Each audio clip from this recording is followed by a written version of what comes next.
Tu vois, on a joué dans une salle en Belgique. Franchement, je pense qu'il devait y avoir peut-être 150 personnes dans la salle, tu vois, une toute petite salle, juste avec un gradin. Genre, c'est une salle de départ.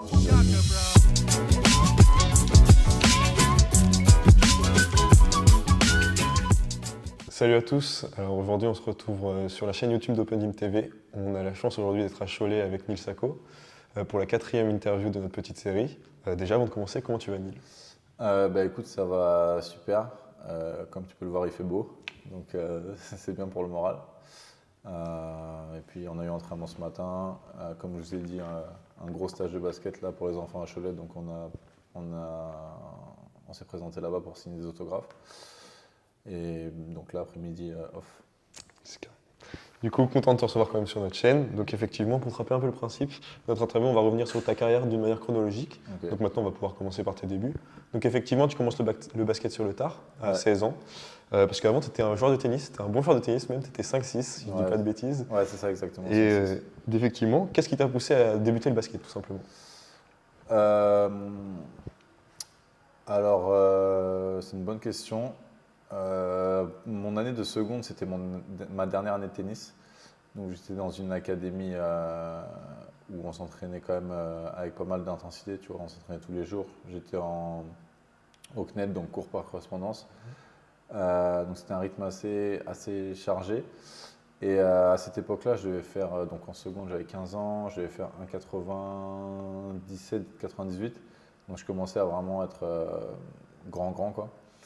Et arrivé en fin d'année, je me suis posé la question si je continuais ou pas. Au final, j'ai pas continué. Mais je comptais continuer le tennis, on va dire, d'une manière moins intense. Juste avec un entraînement par jour, genre 4-5 fois par semaine en club normal et retourner au lycée normal parce que je trouvais que ça manquait, les cours à distance, ça manquait un peu du vivant qu'on a au lycée. Et comme j'avais un peu plus de temps, c'est mon père qui m'a conseillé de pourquoi pas commencer le basket parce que je devenais grand et qu'il en avait fait un petit peu. Donc moi j'ai dit vas-y et j'ai commencé et j'ai tout de suite aimé donc j'ai fait que ça en fait, j'ai arrêté le tennis. Ouais.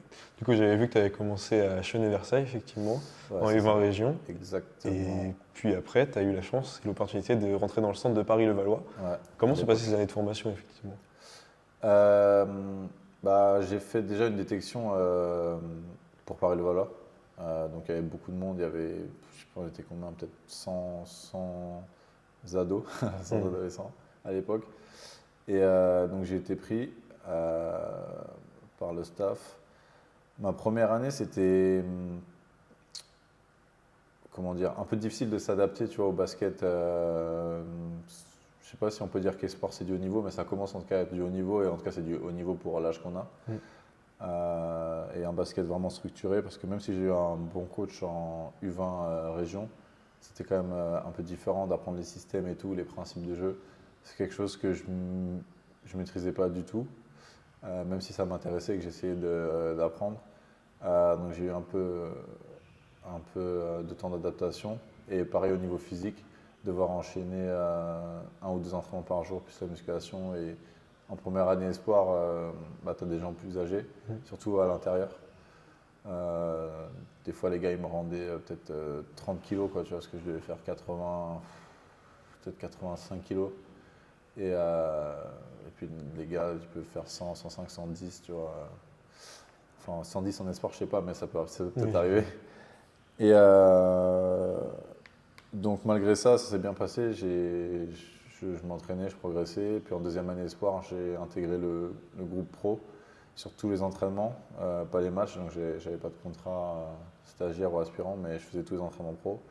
Et en troisième année, j'ai eu un contrat aspirant ou stagiaire, un des deux. Mm. Et j'ai fait une licence AS à Rueil-Malmaison. Ce qui m'a vachement aidé pour me confronter au monde pro pour cette première année-là et m'entraîner aussi tous les jours, vraiment tout le long de l'entraînement avec un pivot américain. Parce que quand tu es avec les pros, tu n'es pas forcément tout le temps impliqué dans le 55 parce que tu es dans les rotations, mais il y a déjà deux gars souvent qui jouent, qui se partagent l'entraînement. Donc ouais, cette saison à Rueil, ça m'a beaucoup aidé dans ma formation. Et donc après, j'ai signé pro. C'est ça. Du coup, effectivement, ouais, comme tu l'as dit, tu as fait une saison à Reuil en NM1. Du coup, une année où effectivement tu vas commencer à faire les matchs avec les pros. Ouais. Donc cette transition, tu l'as vécue d'une manière assez stable, tu arrivais à tout de suite passer les échelons, ou alors il y a vraiment eu un petit step qui était compliqué à passer. Hum, Franchement, la licence AS, elle m'a vachement aidé parce que je jouais contre des adultes. Rueil, on jouait le haut de tableau à l'époque, on avait fait les playoffs. Euh, Comme je t'ai dit, l'intérieur contre qui tous les jours à l'entraînement je me fightais. C'était un gars qui sortait de l'université de Xavier, Ouais. enfin Xavier avec l'accent français. Mm.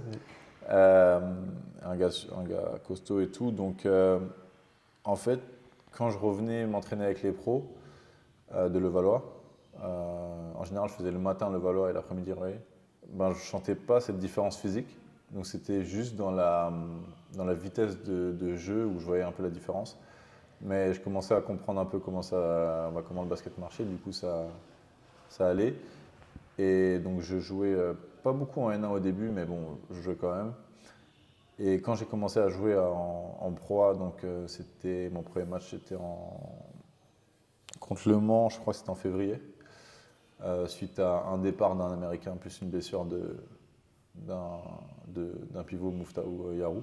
Ouais. Quand j'ai commencé à jouer, je me sentais pas dépaysé puisque pour moi c'était des pros comme Rueil, juste c'était la Pro A, mais ça changeait pas grand chose et donc je pense que c'est ça qui m'a permis de pouvoir faire des matchs. Après j'ai fait la Leaders Cup où on m'a un peu plus vu quelques semaines après et puis après sur la fin de saison j'ai joué pas mal, tu vois, pour un espoir.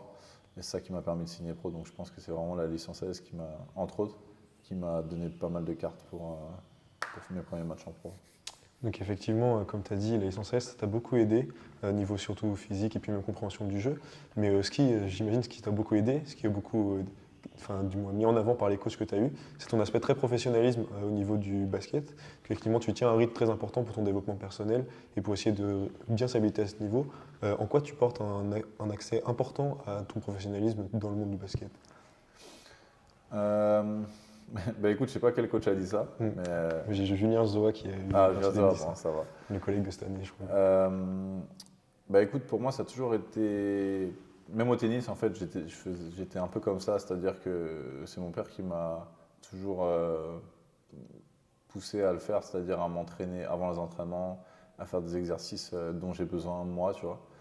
Donc je faisais déjà ça étant un peu plus jeune. Et quand je suis arrivé au basket, j'avais énormément de retard, tu vois, par rapport aux autres.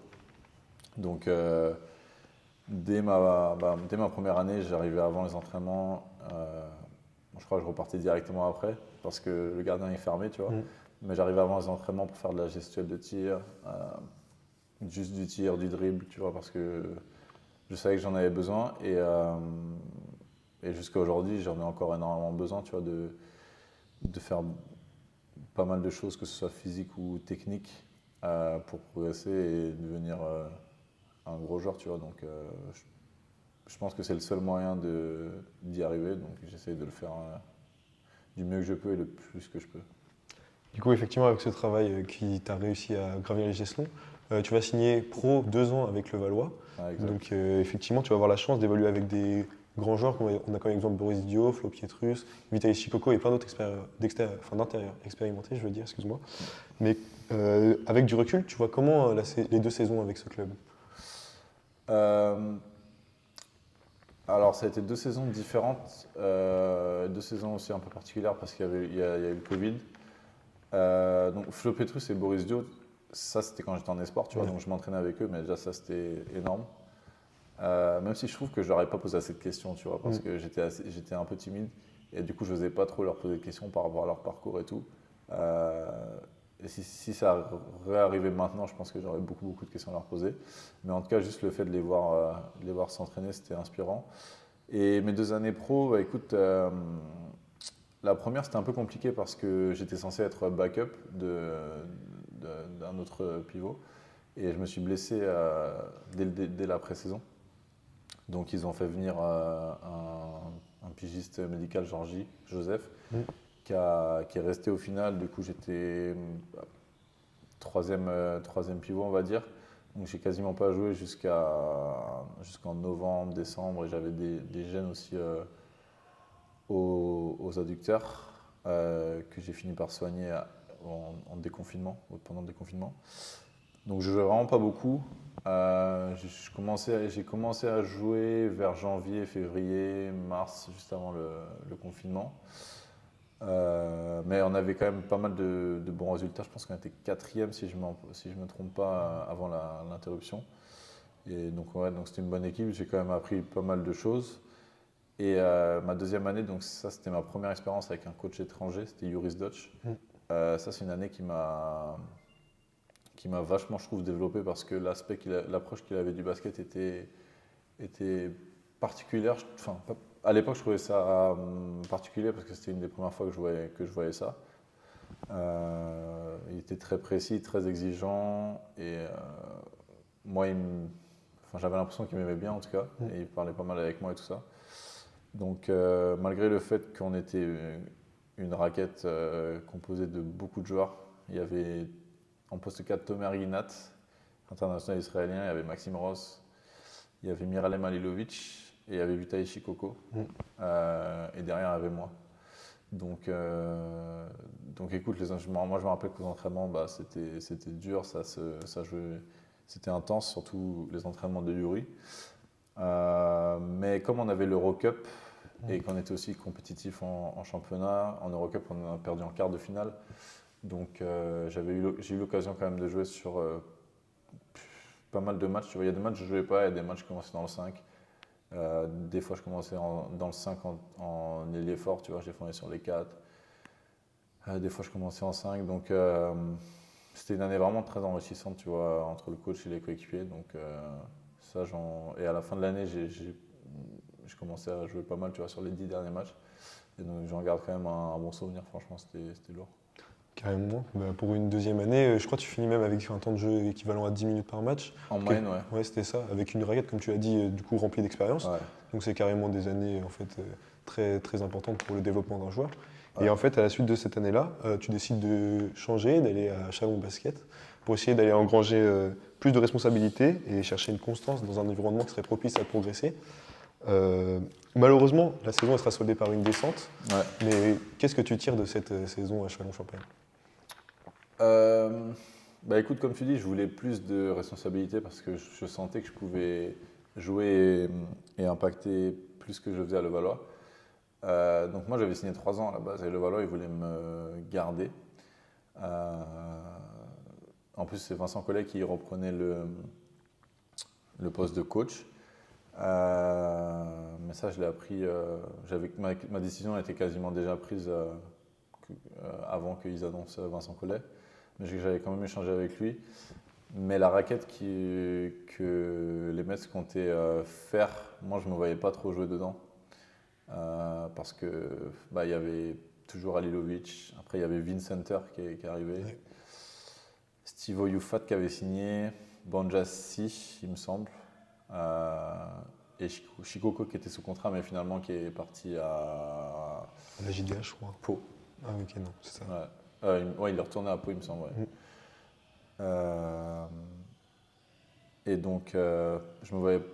Je ne savais pas trop comment j'allais trouver des minutes dedans. Peut-être que j'aurais joué au final, je ne sais pas, parce qu'ils avaient l'Eurocup aussi.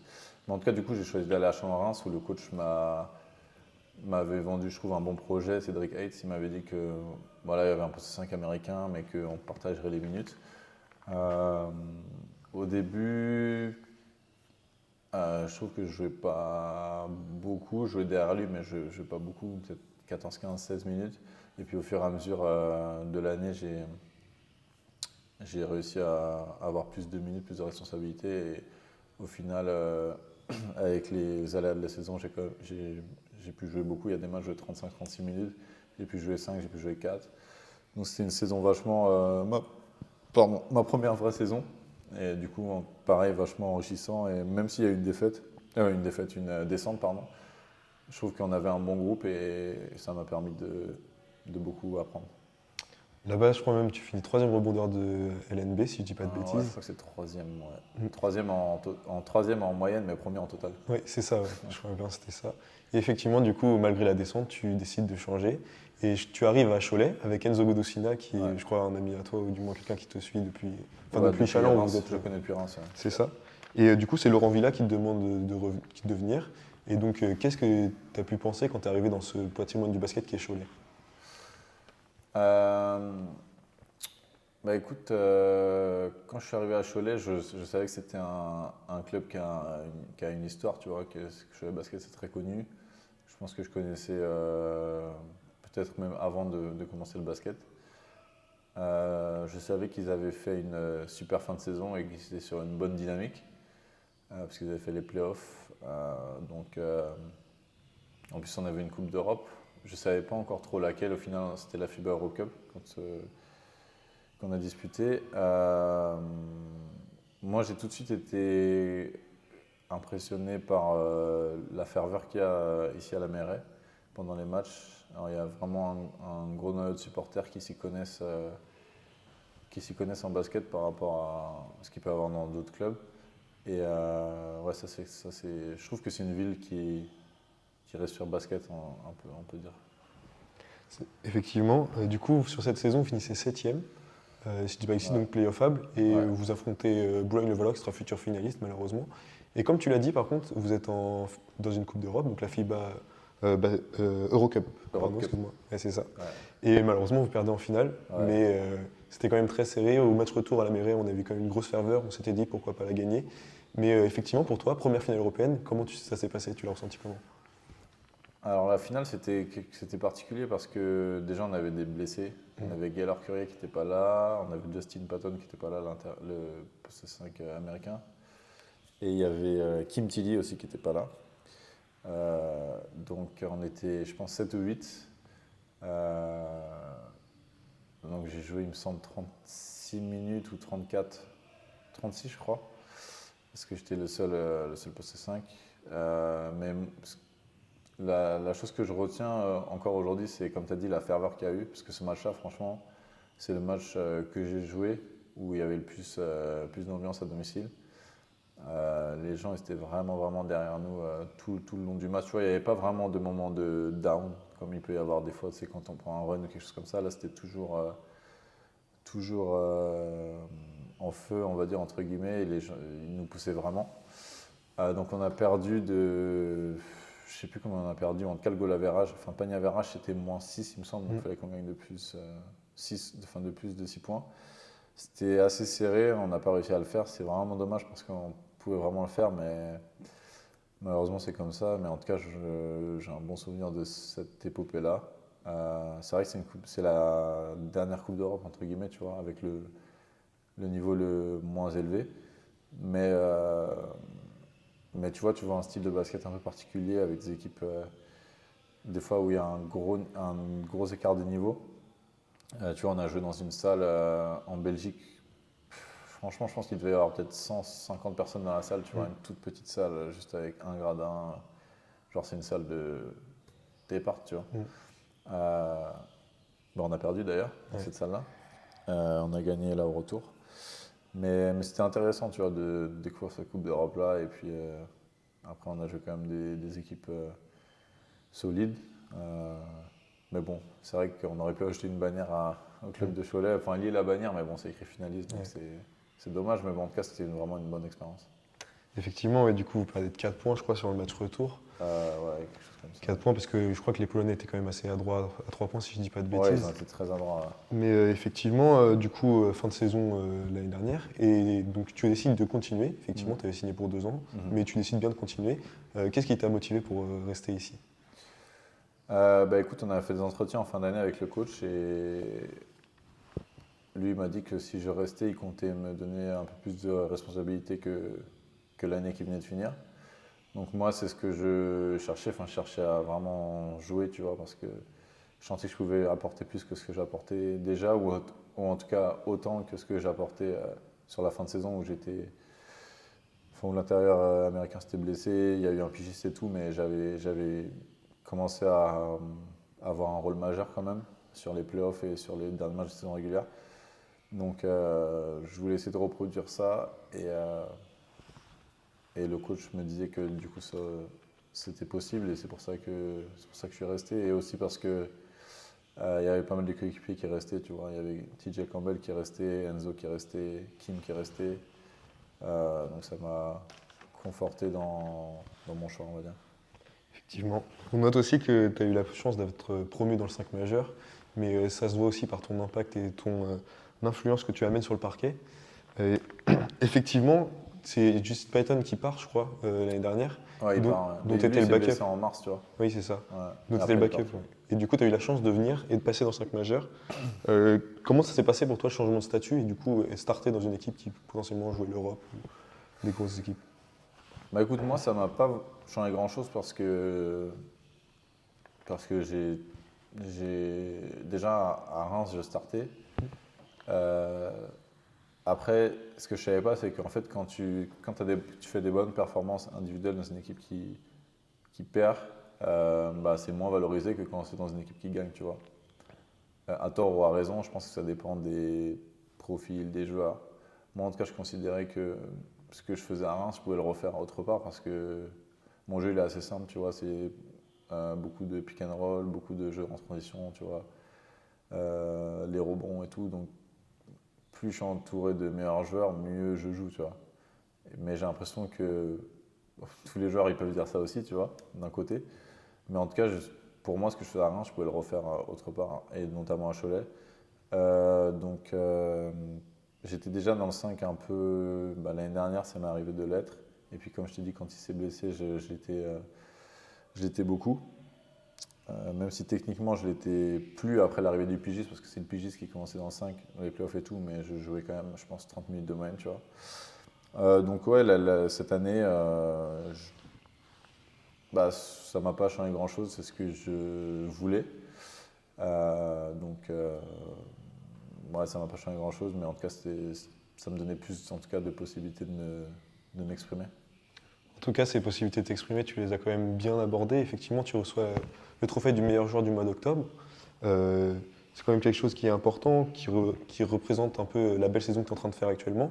On peut noter aussi que tu es actuellement 5e à l'évaluation, donc ce n'est pas rien. Comment tu notes ta saison individuelle pour le moment avec Cholet? Bah écoute, je trouve que comme je suis quand même un joueur dans l'équipe qui joue, je sais pas que c'est comme mon temps de jeu moyen, mais je joue quand même beaucoup.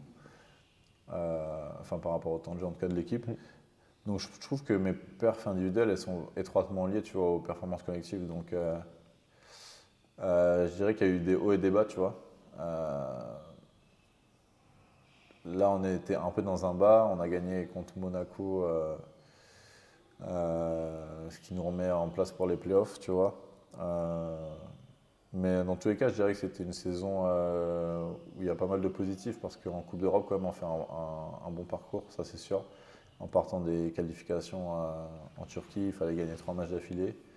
On l'a fait. Ensuite, on s'est qualifié pour le play-in contre Sassari. On a perdu ici, on allait gagner là-bas.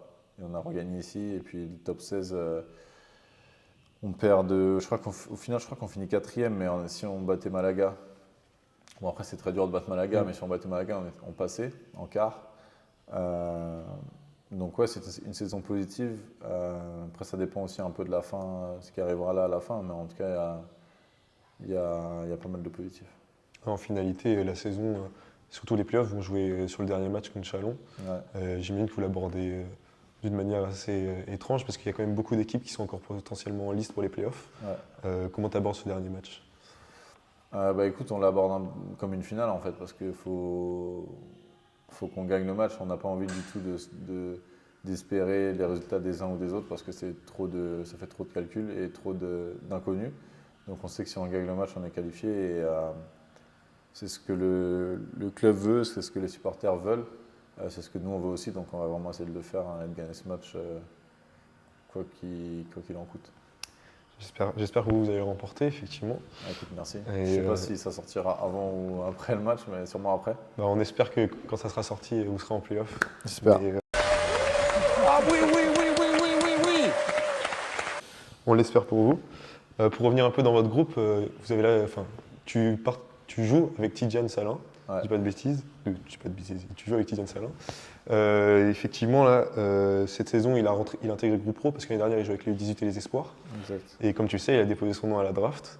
Ouais. Donc j'imagine que d'un point de vue transmission, tu as beaucoup dû l'aider pour essayer de développer et pourquoi pas viser son envol en NBA l'année prochaine.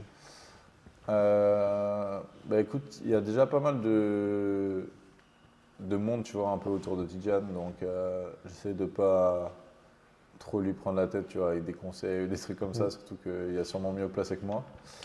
Mais effectivement, sur le terrain, j'essaye quand je pense que c'est nécessaire, de lui donner des conseils basket, tu vois, parce que effectivement, il n'a pas beaucoup au final d'expérience pro.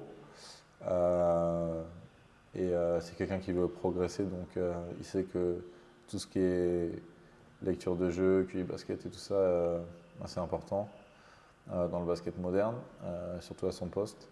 Donc ouais, écoute, j'essaie. Après, il est bien entouré. Dans l'équipe, il y a Kim, qui est en plus à son poste, qui a un gros CV, qui peut lui donner pas mal de conseils. Il y a TJ Campbell, qui est un vétéran aussi du circuit européen. Donc il y a pas mal de monde, mais en tout cas, c'est cool de pouvoir voir un jeune joueur comme ça, tu vois, se développer au fil des mois. Et puis de se présenter à la draft, tu vois, en espérant qu'il se fasse drafter le plus possible. C'est ça exactement, on lui souhaite le meilleur. Et du coup, pour revenir un peu sur toi et sur cette fameuse sélection en équipe de France, du moins en tant que partenaire, Ouais. donc à la trêve internationale de février, je veux dire, tu as eu la chance d'être partenaire. Donc comment tu as réagi suite à cette nouvelle et comment s'est déroulée cette expérience pour toi? Bah écoute, j'étais content, tu vois, d'être pris, d'être appelé. Ça a été une super expérience parce que c'était une fenêtre avec les joueurs d'Euroleague en plus. Donc en général, ils sont absents, mais là, ils étaient présents. Et dans le secteur intérieur, tu vois, il y a Mathias Le Sort et Vincent Poirier notamment. Gershon aussi, Damien Inglis.